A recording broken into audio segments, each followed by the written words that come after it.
Falava sobre idade e a tua manchete tem a ver, que é bem interessante, sobre idades. Na verdade, se chama, né, etarismo, ou ageísmo, ou idadismo. Eu encontrei vários termos, mas a Sociedade Brasileira de Geriatria e Gerontologia chama de etarismo. Na verdade, é o preconceito contra as pessoas de mais idade, né, contra os velhos.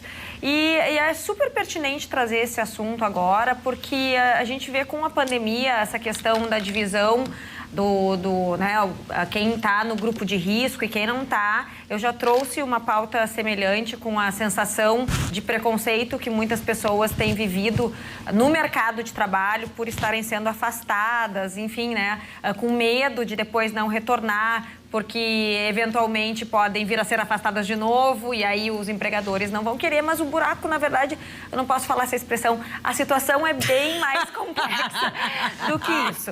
A gente, né, chega a ficar até vermelho. A gente tem um preconceito contra a velhice que é enraizada na nossa cultura e talvez isso venha realmente, essa situação agora venha a piorar se a gente não trouxer para debate. O que acontece? Na verdade, as crenças que estão enraizadas é que idoso não pode trabalhar, mais velhos são todos iguais, tem saúde debilitada, não tem com que contribuir. E assim, vai contra a realidade estabelecida. Por exemplo, 13% da população do Brasil hoje em dia tem mais de 60 anos. A partir de 2031 vai ter mais idosos do que crianças e adolescentes. E em 2042 a população de 60 a mais vai ser de 57 milhões de brasileiros e convenhamos que estão bombando por aí. Mas a gente segue ainda com alguns exemplos, como foi o caso da Madonna, que agora em agosto fez um post, né? Ela estava defendendo a hidroxicloroquina e aí veio a internet abaixo, só que um dos pontos que se destacou para exame, para uma análise disso, foi que começaram a chamar, não sabe o que está falando, sua velha, sua gagá, papapá. Aí, a Madonna, um ícone linda, divina, maravilhosa, independente do posicionamento dela, né? Mas aí eu trouxe para questionamento, para a gente refletir sobre isso, falar sobre isso e repercutir mesmo esse tipo de situação, porque a gente tem falado hoje tanto em preconceito, não pode chamar disso, não pode chamar aquilo, quando é preconceito de gênero, quando é preconceito de raça. Mas e por que com as pessoas de mais idade a gente não tem essa postura? Especialmente considerando que todos nós, se Deus quiser, ficaremos mais velhos. Então, é um assunto muito importante que tem que alterar na nossa cultura, tem que ter uma ressignificação. Eu acho, Ali, que esse assunto é muito importante, a gente está sempre debatendo, sempre atualizando e tem muitos vieses. Tem a questão, sim, do mercado de trabalho, tem a questão da saúde, tem a questão... Mas eu acho que nós poderíamos iniciar esse debate falando do tanto que começa pelo próprio preconceito da pessoa que tem mais idade e não se permitir quebrar padrões. Eu penso assim, muitas vezes, uma pessoa mais jovem justamente admira alguém por ter algo que não se compra, não se conquista, que é o tempo. A pessoa tem mais tempo de vida, ou seja, ela vai ter mais experiência, ela vai ter mais corrida.